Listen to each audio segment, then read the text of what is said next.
Assalamualaikum warahmatullahi wabarakatuh. Selamat siang teman-teman. Perkenalkan nama saya Dwi Nur Hayati dengan akhiran NIM 019. Kali ini kita kedatangan narasumber yang sangatlah seru. Oke, perkenalkan Mbak, namanya siapa? Perkenalkan ya teman-teman, nama saya Dia Ika Susanti, biasa dipanggil Caca dengan akhiran NIM 012.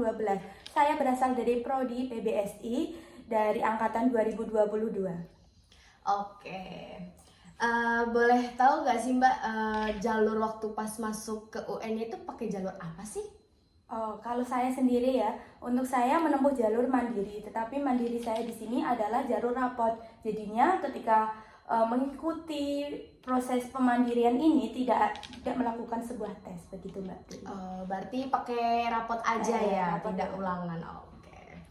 Oke, alasan memilih prodi PBSI itu kenapa sih?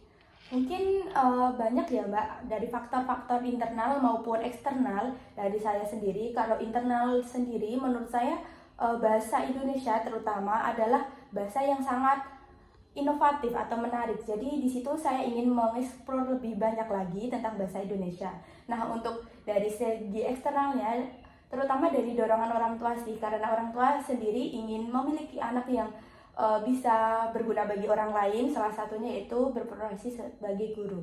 Nah, kebetulan saudara-saudara saya ini lebih tepatnya berkecumung di segi kesehatan, jadinya orang tua saya sendiri memilih ada inovasi lain guru ya. Begitu, tidak selalu di segi kesehatan.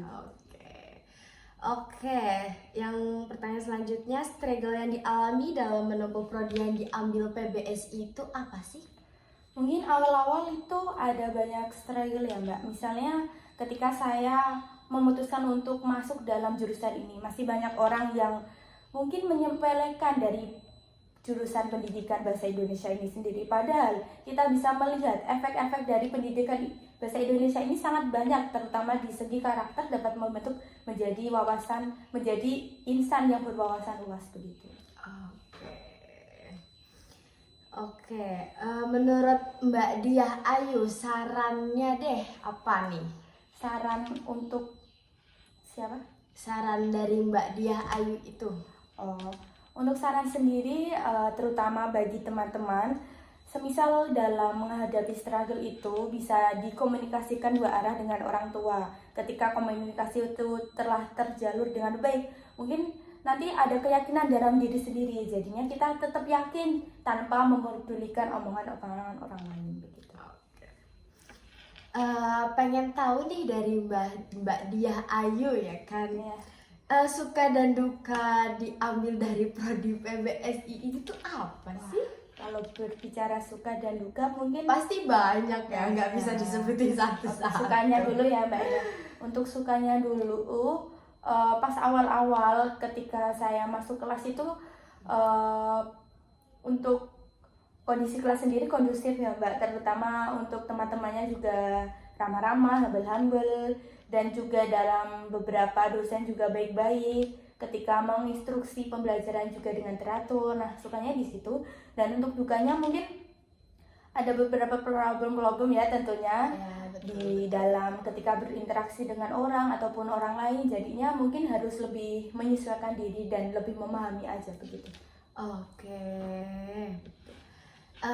Dan pertanyaan selanjutnya, alasan memilih UNY itu kenapa sih? Kan padahal banyak ya di daerah Mbak Diah Ayu sendiri. Mbak Diah ini kan berasal dari mana? Dari Pati. Oke, kan Pati kan banyak ya Semarang universitas. Iya, Semarang kan bisa di UNES atau dimanapun gitu. Kenapa sih harus memilih di PI itu? Ada apa sih gitu? Awalnya memikirkan bahwasannya pendidikan ya terutama, karena UNY kan terkenal banget atas dengan universitas keguruan gitu ya Mbak. Jadinya saya memutuskan bagaimana kalau saya langsung saja ke UNY, mungkin udah takdir saya atau jalan saya di situ. Karena juga dukungan dari orang tua begitu banyak, jadinya daripada di UNES, saya ingin langsung ke UNY aja yang terkhusus untuk pendidikan itu sendiri. Oke, bagus ya ini ya pertanyaannya. Oke, pertanyaan selanjutnya, target dan motivasi dari Mbak Diah Ayu sendiri itu apa sih? Untuk target selama 4 tahun perkuliahan ini, saya berharap semoga dalam menghadapi berbagai perkuliahan, situasi, kondisi yang pasti ada naik turunnya, Ya, betul. dimudahkan dan lulus tepat waktu dan juga kumlot sih Mbak. Amin. Dan untuk motivasinya, mungkin motivasi itu lebih dari eksternal karena saya lebih dari orang tua saya, apalagi ibu saya gitu. Jadi ya mungkin yang paling mendorong saya untuk terus bergerak ya itu ibu saya. Tapi dari diri sendiri juga ada sih. Dukungan orang tua tuh emang paling Iya, manjur ya. manjur. Jadi ya mengebus terus semangat saya begitu Mbak. Oke, kelebihan dan diri dari PBS itu apa sih? Kalau menurut saya kelebihannya ketika saya sudah terjun di jurusan ini adalah banyak orang yang dalam segi public speaking lah, dalam segi sastra lah itu sangat besar ya. Di situ mereka dapat mengekspor berbagai macam sastra, bisa public speaking dengan bagus. Jadinya mungkin dari diri saya ini ingin seperti itu dan mencoba. Nah, jadi itu mungkin kelebihan dari PBSI sehingga membuat saya lebih termotivasi gitu. Berarti Mbak Dani anaknya suka ngobrol ya, Iya. suka public speaking ya. Jadinya kalau melihat yang lebih dari saya atau public speakingnya memang diakui bagus, saya rasa termotivasi begitu. Oke. Oke, di sini langkah selanjutnya itu dari diri Mbak Dia itu apa sih? Mungkin untuk langkah selanjutnya itu tidak banyak sih, tapi saya memiliki prioritas sendiri yang mungkin dalam 1 tahun ini ada prioritas yang ingin saya tuju, misalnya 4 ya, harus tertuju 4 itu insya Allah harus seharusnya terpenuhi begitu ya, kalau nggak ada halangan ataupun apa begitu sih Mbak.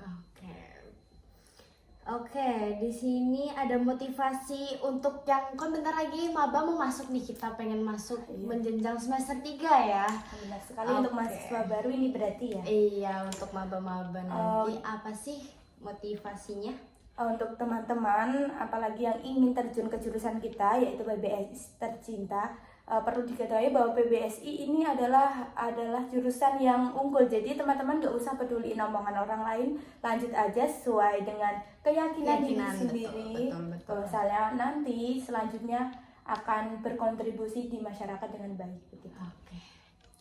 Oke, ini untuk pertanyaan terakhir ya Mbak Diah. Ayo kepada kampus deh. Kalau jika Pak Rektor ngelihat video ini, gimana sih nanti dengan cara kita harus ngeperbaikin apa nih di dalam PBSI? Mungkin entah dari fasilitas atau dari apa.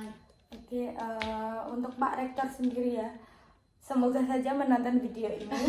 Bahasanya dari segi kualitas pemateri atau dari pendidik sendiri sudah baik sih. Saya akui udah cukup berintegritas, tapi untuk fasilitasnya mungkin bisa diperbaiki lagi ya. Misalnya kita kekurangan jumlah bangku terutama nggak sih? Biasanya dalam beberapa materi, dalam beberapa matkul itu sering banget kekurangan cekcok bangku. ya, ataupun kelas ya. Terus juga dalam segi fasilitas siswa wifi, dari segi infrastruktur lainnya mungkin bisa ditambah lagi.